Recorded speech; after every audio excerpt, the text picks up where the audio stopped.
Good afternoon. This is Veterans Talk. It ain't nothing but a thing, but it's a thing we want you tuned into every Saturday afternoon. I'm Elsa McGee, your host, and today we're here doing the same thing we've been doing ever since we started the show. Trying to make sense out of a senseless situation called the plight of veterans in the USA, and the USA with the plight of veterans. And here with me today, back again, is my sidekick and crime.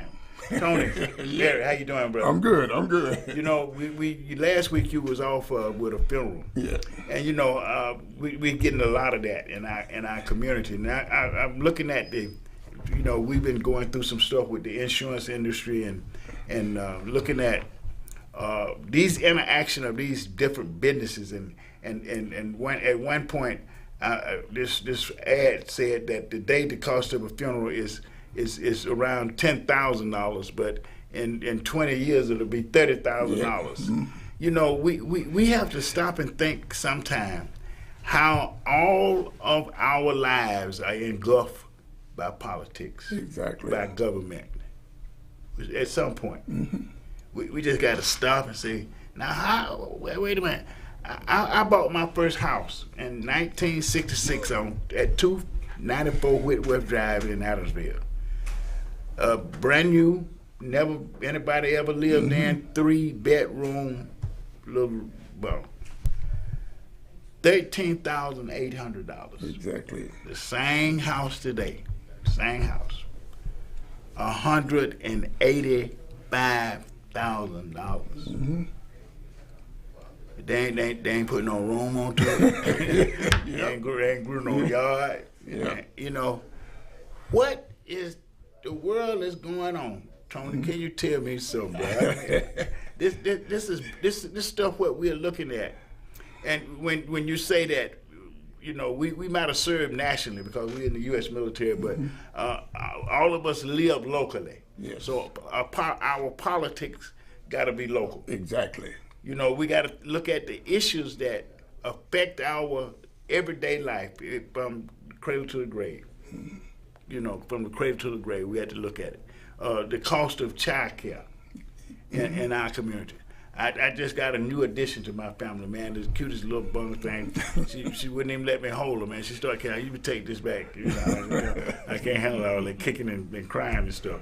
But the cost, my granddaughter, right, she worked hard, 40 hours a week, and have problems paying the rent, child care, car insurance, car note. Just a normal, everyday life without stressing a lack. Without stressing a lack. Now, I watched part of these 2%ers, and I always say this. The biggest problem we got in America today, in the world, not just America, I'm just saying the world, that 2% of the population control 95% of the wealth. And they use all their energies keeping it like that. Yeah. On every stratum of our lives, everything that affects our daily living is under their control.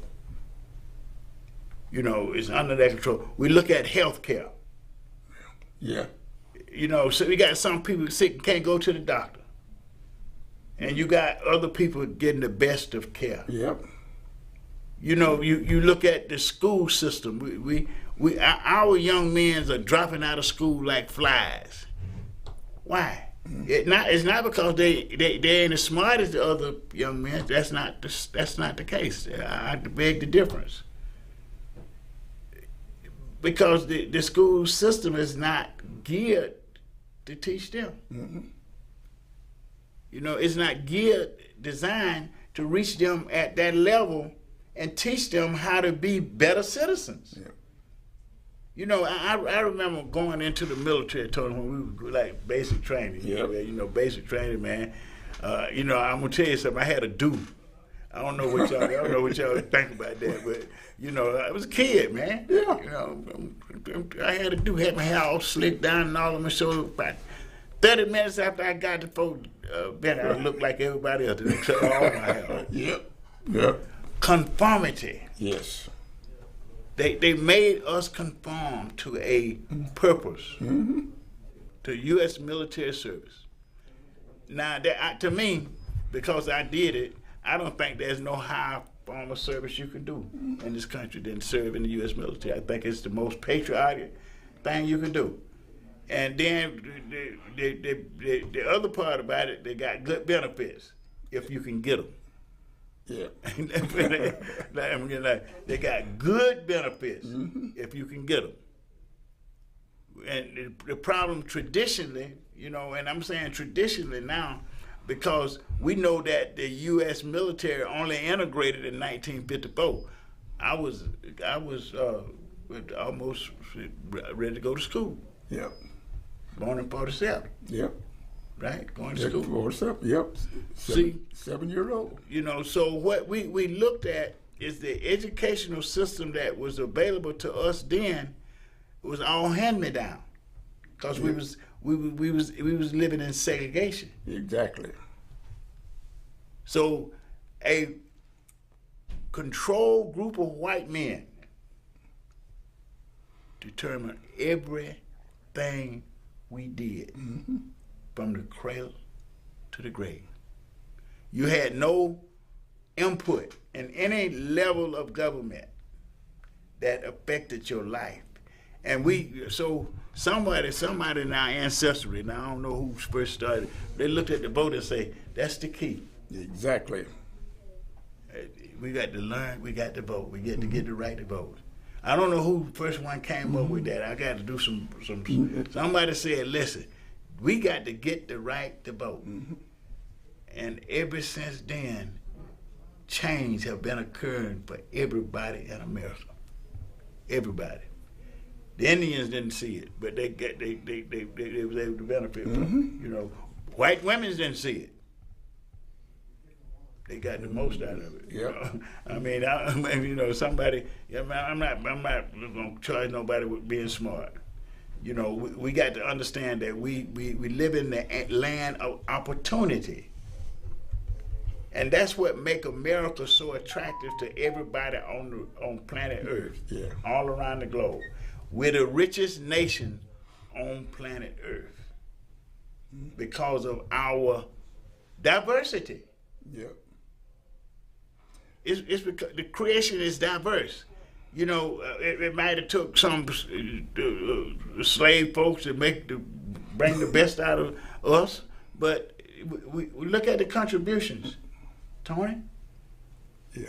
Once we were given the opportunity to contribute to the society. Now, as you say, given the opportunity, I want to say we took the opportunity. Yeah. See, that's what I was trying to get to. You know, I don't think they gave us nothing. No, you're right. You're all right. Somebody saw that vote. Yeah.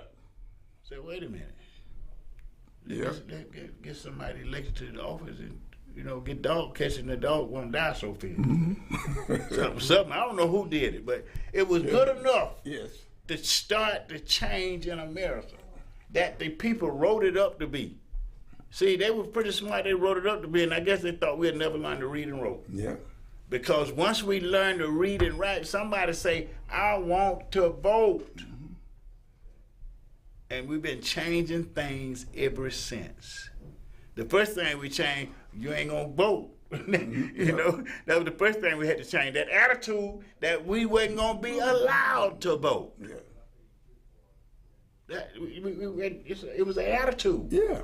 We had to qualify to vote. You know. And I saw the qualifications seem silly now. You look back up on me. Yeah, really. You said, what the hell? Yeah. But it was the reality of this 2%ers controlling the rest of us. Right.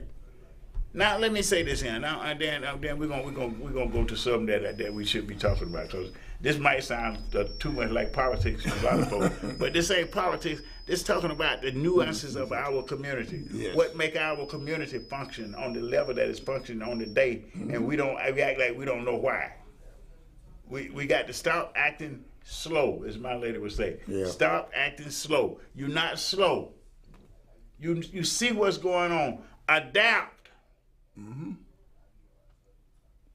Adapt. I had to adapt from. They cut my hair off, man. I'm Slick Sam. I'm cool in the game. Yep. They took that's what I thought was my identity. Yeah. As soon as I got to Fort Benning, I had to get that up. But we all had to give it up. See, but we don't think about what we gave up for it, Tony. That's what I'm trying to make veterans do now with this town hall meeting. What we got going. Yeah. You know what this? See, one of the things. Let me back up a little bit. We're going to Memorial Day, y'all. We're approaching Memorial Day, and we've been asking this question for I guess the last 3-4 shows. What do Memorial Day means to you? What does it mean to you? You know, as a servant of this country, a veteran, less than 1% of the population of this country ever served in the U.S. military. That makes you the smallest minority in the country, but you are the most influential minority.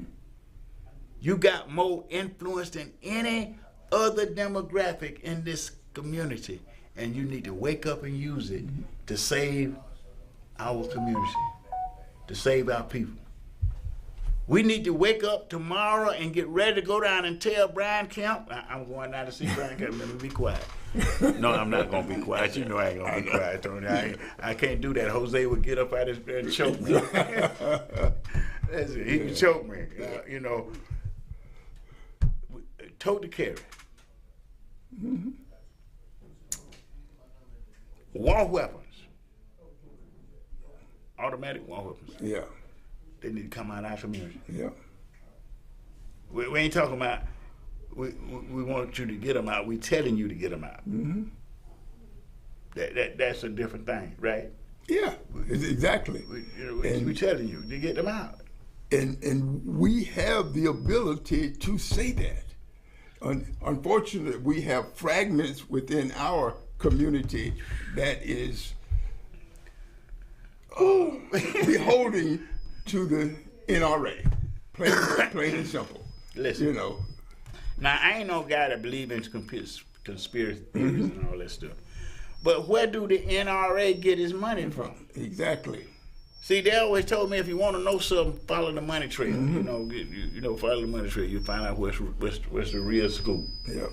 We need to follow the money trail with the NRA, and we'll see it leading to autocrats all over the world, 2%ers. We need to wake up.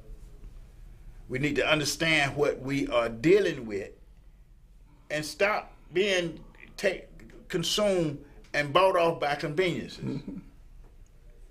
That's convenience. That's what we sell out for.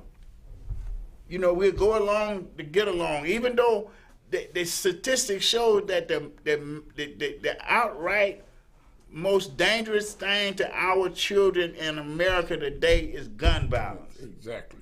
And we got politicians that won't even move to enact sensible gun control laws.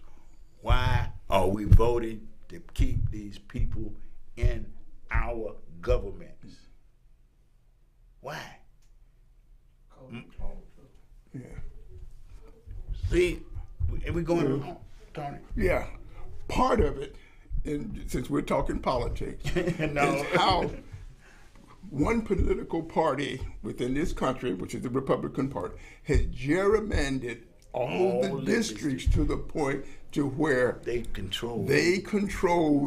have the ability to control who is elected in every district of this United States. Not just Georgia. We're talking about the country. They have learned how to because they can't win by just basic popular vote. They have to gerrymander, they have to rig the system. Well, see, let's call it what it is. They're rigging the system for their benefit. Well, see, Tony, I think what it is, they rig the system to act like it used to act, right? Like it used to act. Yes. Christopher Columbus didn't discover America. I mean, is that a news flash? You know, so these people been feeding us misinformation exactly forever. So the misinformation that they feeding us now is nothing new. Why do we keep acting like we don't know any better? Yes. Oh, I forgot. My dad used to say, if you know, you're responsible. Yeah. So I guess that's what it is. They act like they don't know, you know, so you don't feel no responsibility. It is, you're still responsible. Yeah, but they know. You're still responsible. You're responsible for seeing your children murdered in the streets of Atlanta. You are responsible. The blood is on your hand because you won't do anything about it. So don't be crying and talking about what it is. We know what it is. What we're gonna do about it? Yeah. We know absolutely. Now we know this here. Young men and young women are being traumatized by military experience. Some of them, and everybody in this room done witnessed people fall apart in basic training. Yes. It's the rigor of the training itself. We got an officer that can tell us that. It's just the rigor of the training itself that can tear a being apart, alter its whole perception of life.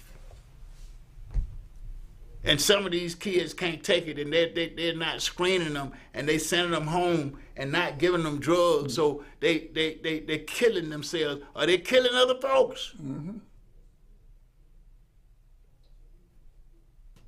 We don't need no study. No. We don't need no study to know that.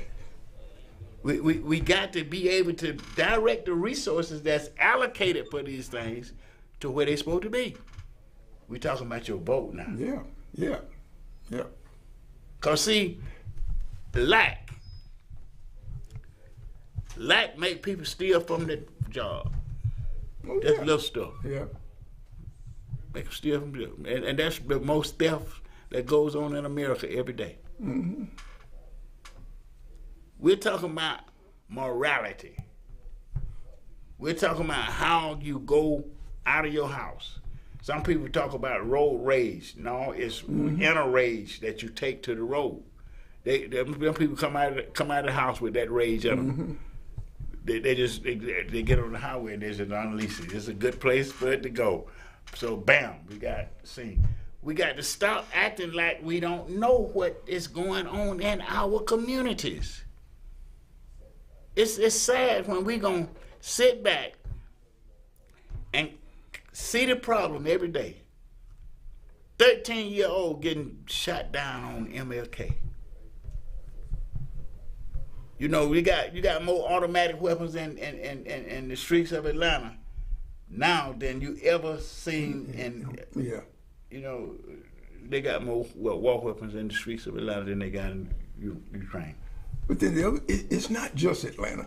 It's not just Atlanta. But we're focusing on the situation in Atlanta. But you're absolutely right. Yes. Because I live in Chicago, I got people in Philadelphia, I got people in Miami. Yeah. You know, so it's everywhere.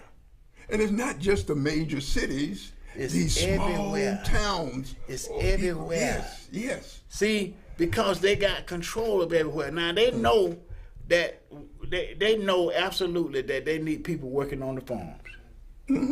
And they got them working, illegals. But they'll fight immigration reform. Exactly. Yes.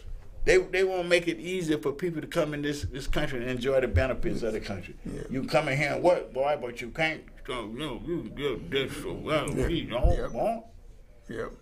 Listen, we got to overcome the hate. See, hate is more deadly to the person that's hating than it is to the one that's being hated. Yeah. See, because it then got us to the point that we're afraid of each other too. Yeah. We're afraid of each other. But what we're doing with this town hall meeting, these series of town hall meetings, and this is, let me say why we're doing this. We're doing this as the Sons of Atlanta Vietnam War Memorial Task Force, memorializing experience in the community. We talk about these 240-something guys, and we want you to remember them this Memorial Day that died from Atlanta, Georgia, that were killed in combat in the U.S. military. They came out of these communities that we see all this crazy stuff in now. Mm-hmm. Yeah. That's where they come from. They came out of these communities. Just like some of these high school students that's graduating this month, Tony. Yep. Mm-hmm. Going into the military. We got to start making sense out of this stuff. And it makes sense that these benefits that we have earned come back to the community. Nearly 400, over 400 million. I forgot about it. I forgot. I didn't count the defense budget. Was allocated in the defense budget. Exactly. But it's the same thing. Money that's supposed to be going to help these young people that's experiencing stuff in the military that caused them to alter their perspective. Over $400 billion this year being allocated. Why do you have over 250,000 veterans homeless in a day in the U.S. May? Why? Why you got to hear somebody talking about you got 17 to 22 veterans a day commit suicide? Why do when you go to the VA hospital, it take you forever to get seen by somebody that don't want to see you? Yeah. They don't want to see you. You just another number. I can talk about the claims that I found, man, and it make me mad for real. Because I'm getting some stuff back that these folks ain't never looked at right. They ain't never looked at it right. You put it right in their face, and they got an altered way to see the facts. Yeah. Mm-hmm. They read it the way they want to read it. They evaluate it with a standard that's only germane to them, and we gotta believe that we can change this. These town halls, and Michael Bond, our point man, said he gonna be there. A lot of the elected officials, local elected officials, gonna be there. City councilman, state representatives. Why? I invited them. You need to come listen. You need to come. Veterans need to come talk. Listen. You know the way they treat us. You know it's a shame, and we act like it ain't. We act like it is okay that we're lowball, that we're denied benefits that we know, absolutely know, in our own well-being that we have earned. And they done allocated money for tax money, over $400 billion. Am I wrong, Steve? And we living in lack and that shadow. The smallest minority group in America. The U.S. military personnel who face danger every day in the military.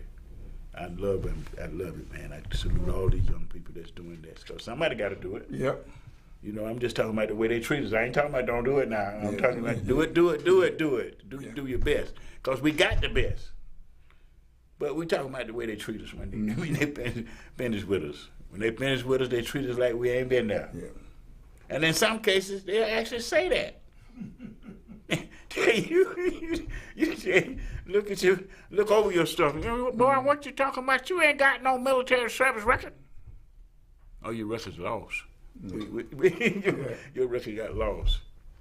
We need a system in place that's worthy of our votes. In place that's worthy of our votes. Worthy of our service. I look at, man, let me tell you something. I look at the history of U.S. military personnel that look like me.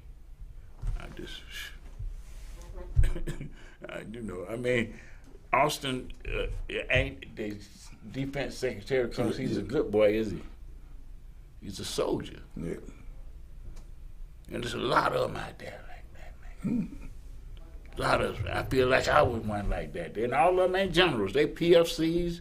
You know, and some folks want to look down on you because you wasn't in the officers club. I used to go in the officers club. I was cleaning up. But y'all make sense. Yeah, there you go. You veered off the subject again.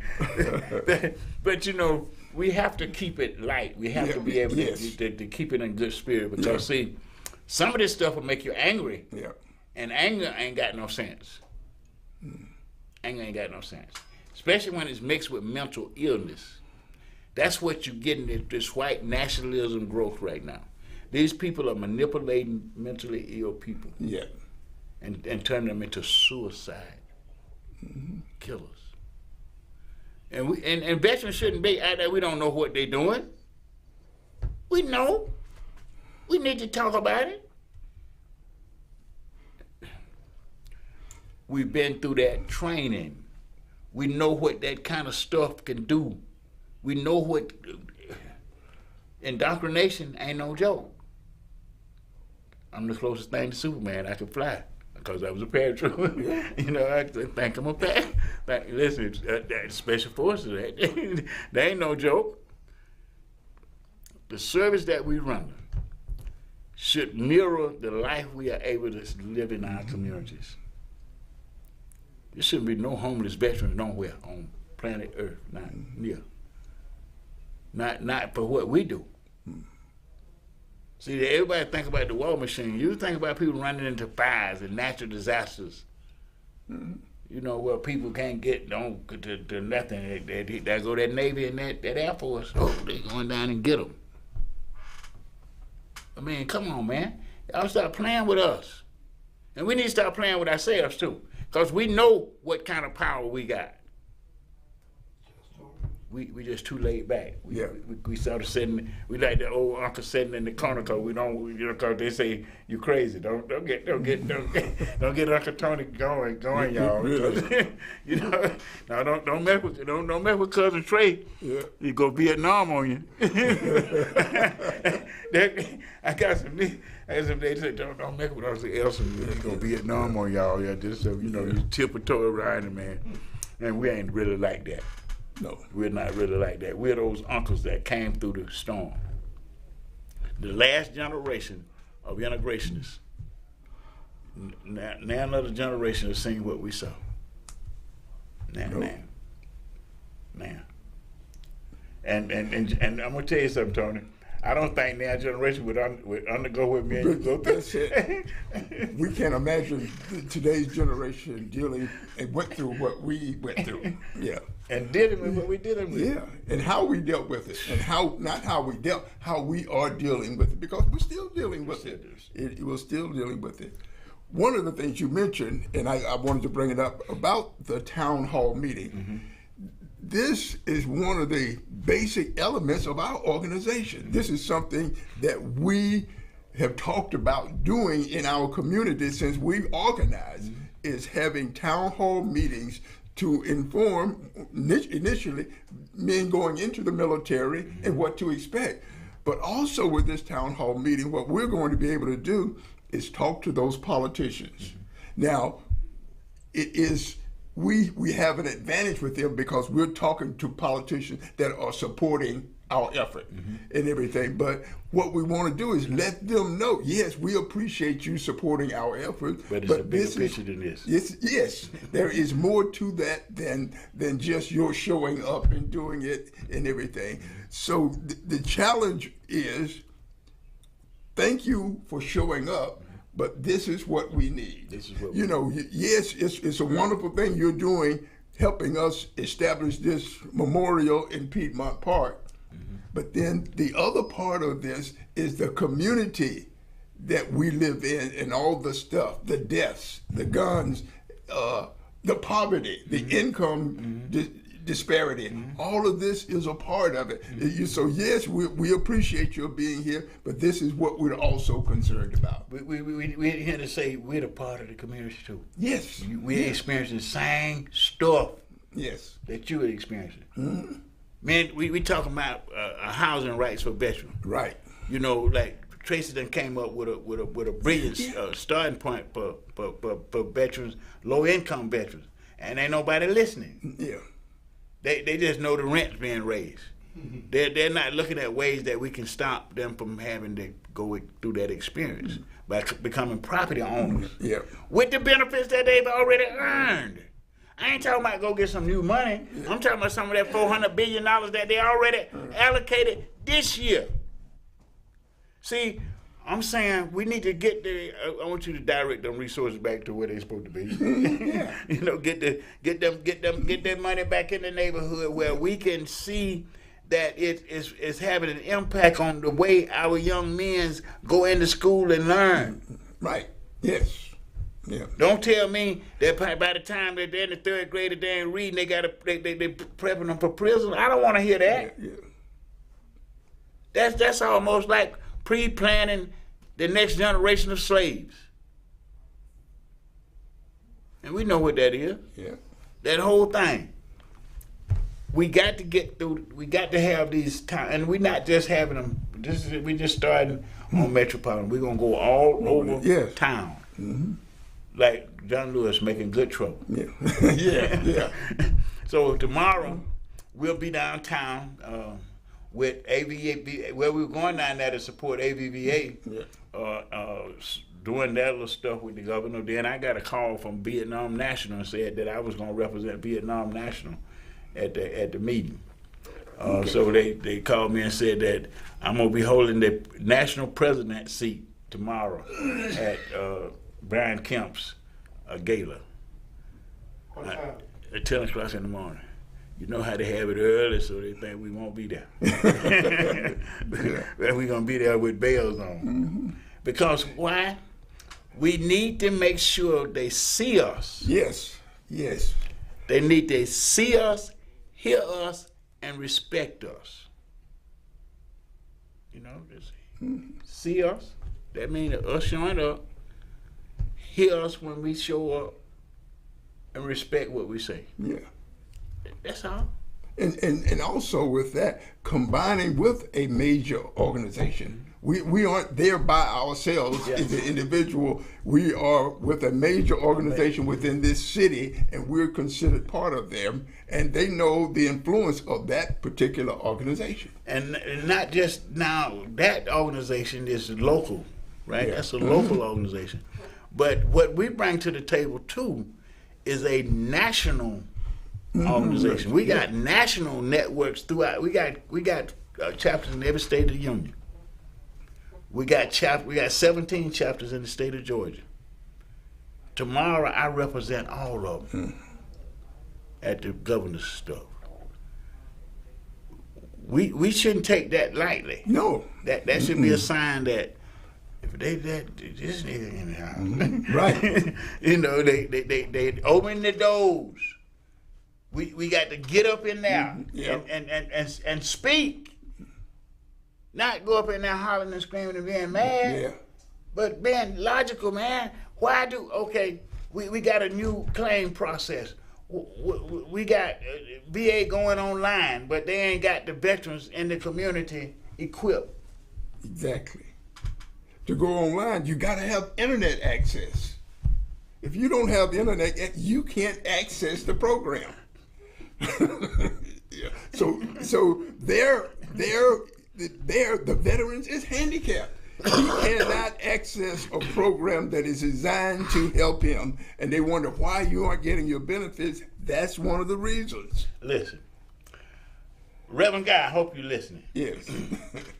Reverend Guy come over to my house all the time. Anyway, we're trying to get online so he can get his life insurance. He's eligible for life insurance, right? Now, they didn't change the system, put it online, and you can't get it except to go online. Yeah. I spent half a day trying to get him on myself, and then I got frustrated. I said, go to the VA. Get out to the VA, they tell him here, they don't know what they're talking about. So he called me on the phone. So he called me on the phone. Okay, we're going to help him. We'll straighten him out. Sent a Reverend Guy in the room with somebody, and they went through the computer with him and told him, okay, you straight. You get back over to my house, we can't get it. We can't get online. Cannot access it, yeah. Cannot access it. Yeah. Access denied. How can you have benefits when the access to these benefits are being denied? Now, this ain't just affecting the veteran. It's affecting the veteran, his family, and the community. Exactly. Because these benefits was meant to flow like that. Yep. So we're having a town hall meeting. We're going to have them all over everywhere that we can, and to get veterans to understand their unique power. Mm-hmm. To see we are that demographic. We're that demographic that's national, statewide, national, statewide, and national. We can speak to veterans in every state, and we can all speak at the same time. If we all speak at the same time, same voice, like a choir saying, enough is enough. It's time for y'all to stop the mess. I pledge allegiance to a flag. I pledge allegiance to it. One nation, individual, with liberty and justice for all. I don't see that when I see a 13-year-old gunned down on MLK. I don't see that when they got to lock the schools down because of somebody killing kids at school. I don't see that when I know that that crazy folks going up in churches killing folks. Going to the grocery store with automatic weapons that was just meant for war. But we got elected officials saying, it's all right. Yep. It ain't all right. It ain't all right because this claim system, we're going to get more peculiar. This claim system has merged, they finished it, got the legacy claim system is pretty much, you probably got 200 or 300 cases left in the legacy system. The review decision system is being marred by code appointees and government workers that don't have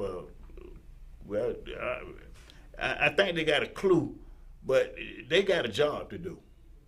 And the policy attitude that comes down to Fort McPherson. The policy attitude that comes down to Fort McPherson say you can hire an incompetent. Somebody that rather than learn how to serve a veteran or beat your butt, jump on you, assault you. That's the policy come to that. This particular situation reminds me back in the 70s, air traffic controllers. It was always top down. You couldn't. The challenge with air traffic controllers was that we had ideas about how to make the system work, but the system was top down heavy, and as a result, we couldn't do anything. But you were responsible for what? Yes, we were responsible for enacting those instructions that were coming from above. However, we knew those instructions weren't not working. There were better ways of doing it, but unfortunately, it was never from the bottom up. It was always from the top down. From the top down.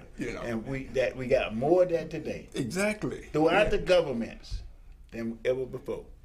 And we look at the VA claim system and these exams that they run you through to get to your benefits.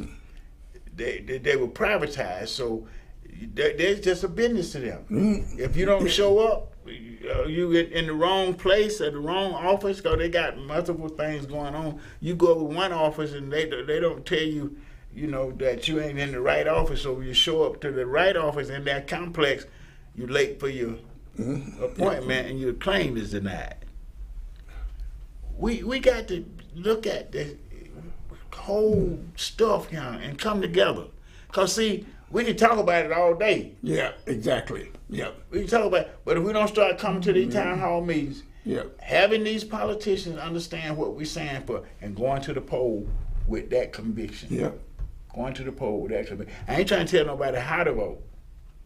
I'm just telling them what they need to be voting for. Yeah. If they want change, if they want respect, they need to make sure that they're getting people in the politic body. I'm talking about from the city up. Yes. From the city up. We in turn we having some good experiences dealing with governments, right? And then the aftermath of getting legislation passed that addresses the issues. Then we see the administration of those decisions fall apart in what I call bureaucracy politics. Bureaucracy politics. That's why it is so important to know who you are electing, because all politics, all decisions are local. They are local. Yes, it's wonderful voting for the president, all of that good stuff, but the people that directly affect your life are all those local politicians, those senators, those state representatives, those city representatives. Those are the ones that directly affect your life. And if you sit back and do nothing, then they have no reason to feel that they are accountable to you. But by showing up at these town hall meetings and letting them know, this is what we're dealing with, then that's how you're going to get results. They need to know what you about before you go to the poll. So they'll get a pretty good know. They see these polls now that they take don't even reflect the true perspective of the voter. What it does, it causes voters to not go to the poll. Yes. See, because they feel like, well, this is going to happen because the poll says that this is going to happen. But these polls are predictors, and they can make up predictors. Yes. They can make them up. They can make. I want everybody to know they can make up them predictors. They can tell you a poll says something, then you go out and do a poll and just make it say something else. So we are hooked on these programs, and the media that feeds us. That feeds our thinking. We don't have time to do any individual research on people. We just look at their campaign. The campaign tells us everything. Till some scandal show up, like this guy they elected into Congress out of New York, Santos. A complete mess. Yes, he's a complete mess for himself and everybody that's around. Everybody's around him. But look at the body politics. They so ugly. They keep power.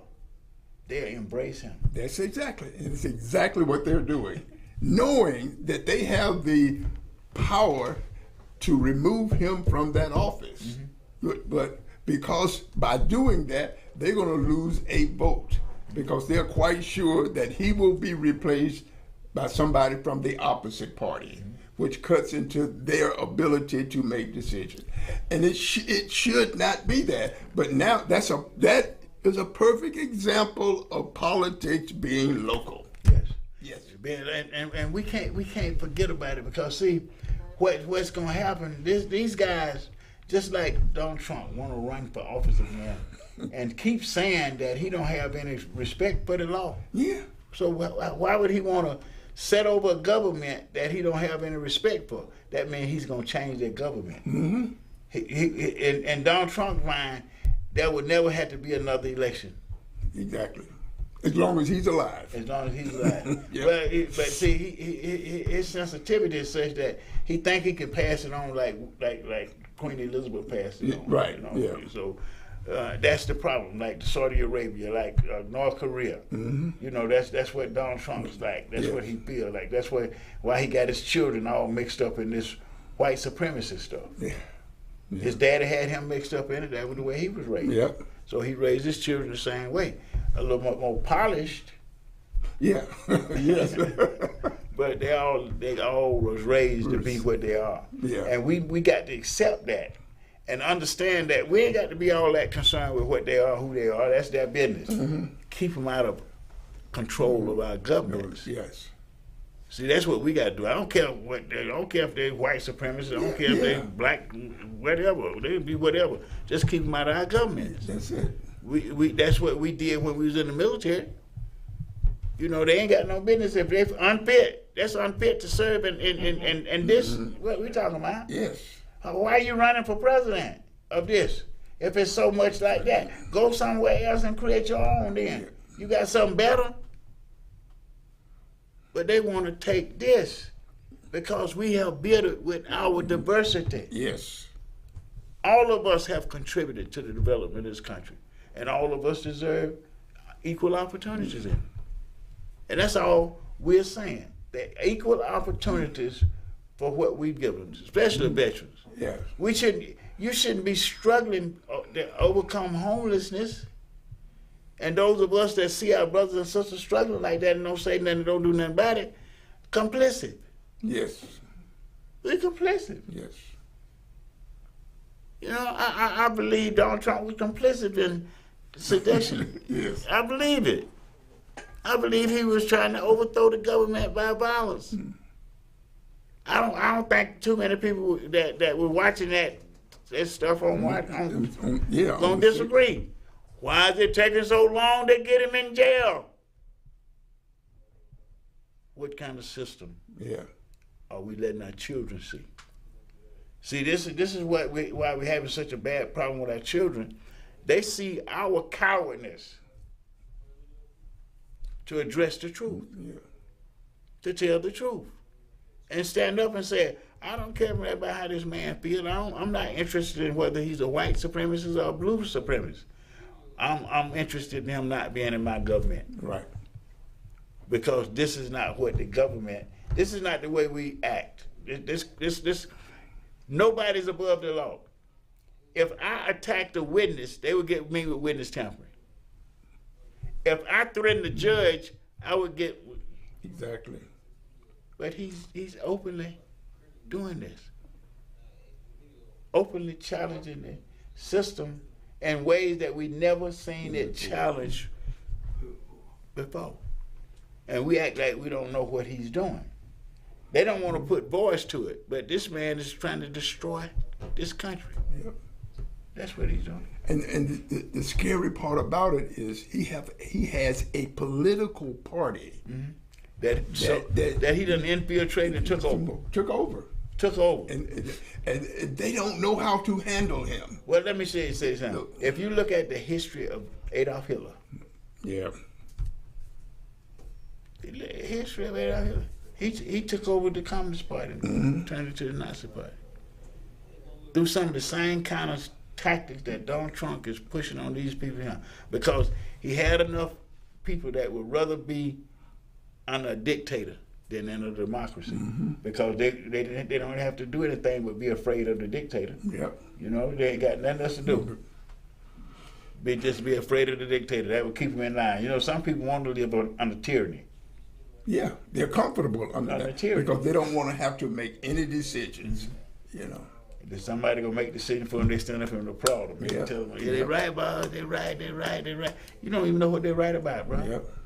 If somebody call you out to say what they right about, you couldn't tell them. You couldn't even explain why you doing this. Like the comedian, because I can. we got to be real. Yeah. But this is Memorial Day coming up, and we're having this pre town hall meeting and with the Sons of Atlanta leadership. Now I want to say something about this task force of incredible citizens that has did some stuff that ain't never been done before. Amazing group of mixed citizens with veterans. That has did something never been done before. Yeah. And we are proud of it because we believe that we can help save society. In the spirits of these young men that have given everything. They gave everything. And some of them didn't reach the age of 21, so they really didn't know what they were doing. They really never really learned what they were doing. They just had a faith that their pledge of allegiance to the flag was something worth dying for. And of course, that was that portion of it that didn't have a choice. Didn't have a choice. You know, they did not. They were instructed to show up because you are required to do a certain amount of military service for your country, and we're now pulling that ticket and said you got to show up and do this. And they had no idea what they were getting into. None whatsoever. Yeah, but they served honorably. Honorably. You know, yes, I'm not sure what, but because I, as you said, pledge allegiance to this flag and to this country, I am going to do what I am told for the benefit of the country. And did it well. Yes. It did it so well that we have not stopped yet to recognize how well it is. Because, see, it wasn't just one race. Yeah. It was all the races that was living in the country today. These young men. Yeah. You know, they faced something that the parents didn't tell them they was about to face. I know mine didn't. Yeah. They told me, boy, you going to be integrated in the military. I ain't say nothing about that. Yeah. You know, I can't never Tony. I'm serious, Tony. I ain't never remember. I talked to people that was in my family when I was getting ready to go in the military. I ain't never heard nobody tell me, why you finna go integrate the military. No. Because I was living in segregation. I was all right. I didn't have no problem with it. I didn't think. I mean, I don't know. I mean, I went where I wanted to go with, you know, in Atlanta. Might have been some communities I wouldn't get caught in after dark. Exactly. You know, but I knew where they was. Yeah. You know, but I didn't go think I was going into no military to mix and, you know, get friends that didn't look like the ones I grew up with. But it happened. Yeah. And it happened well. And I'm saying it happened well because if you look at the U.S. military today, it is the most integrated, most diverse, most well-behaved segment of our society. Now, I ain't saying they ain't got no problem, because they got stuff on the military basis too. But by and large, these young people get along better than any other parts of the community. And that we want them in these names. That's why we're in the community. We're addressing problems that these young men, if they was alive today, they would be addressing, because they served for this country, believing that it was going to be a country of equal opportunity. They believe that. We acted like that in the military. You know, so yeah, it was a few fist fights, but we weren't killing each other. Yeah. You know, if you fist fight, you come a nigga bust in your face. But, you know, we fought and gone to the club, and, you know, it was over. Our community is worth having these discussions. Yes. In a civil, respectful manner. You know, we're not there to tell you how to vote. We're just there trying to show what the problems are by if you don't vote a certain way. Yes. If you vote a certain way this time, we might not be able to vote no more. You know, that's true. Yeah. You know, I'm not exaggerating. I wish I was exaggerating, but you pointed it out earlier, Tony. The gerrymandering was they did that so slick. Trump just exposed it. Yeah. Yeah. We know we thought it was just in Georgia, but it was everywhere in the country. In the country, all across the country. Yeah. They were gerrymandering where they got control of the governments. Where the governments now. You see what they did? They taking control of your tax wealth. That's your tax money. See, everything the government operates off is come out of your pocket. Yes. And if you don't know that by now, you don't understand why Donald Trump had $6 billion in his cabinet. They wanted that tax money, and they got it too. They wanted access to controlling. They privatized so much federal government money, it ain't even funny. Yep. I mean, they was able to win friends and influence people with that kind of privatization, because they was able to give away big contracts to here, to there, to there. Big contracts. I'm talking huge contracts. You know, that's why now you got these idiots talking about they don't want to pay the bill. Yeah. See, we got too many of these distractors in our government. See, that's not somebody that's there for the benefit of the people or the benefit of the country. It's for control. It's for control. Yeah. And we need to understand that it's pure control for their own benefit. Exactly. Now, I'm going to say this. If Clarence Thomas had been a Democrat, they'd have done put him in handcuffs already. Yeah. I mean, if Thurgood Marshall had to pull that stunt that Clarence Thomas was pulling now, bro, Thurgood would have been in handcuffs. Somebody should ask that question. Would Thurgood get away from all that? No, he wouldn't have got away with all that. You laughing, Trey, but you know better. See, we got to make sense out of a sensitive situation. Exactly. We got to keep trying to make sense out of a sensitive situation, because if we don't have these conversations, they might not be had. Because we to the point we don't want to talk to each other. You know, we don't want to talk to each other. Yeah. Our children don't know how to have a disagreement without a drive-by. Yes.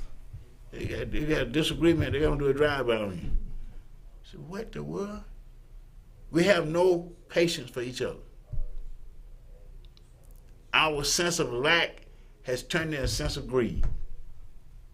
No, let me rephrase that. Our sense of lack have made us slave to those that are greedy.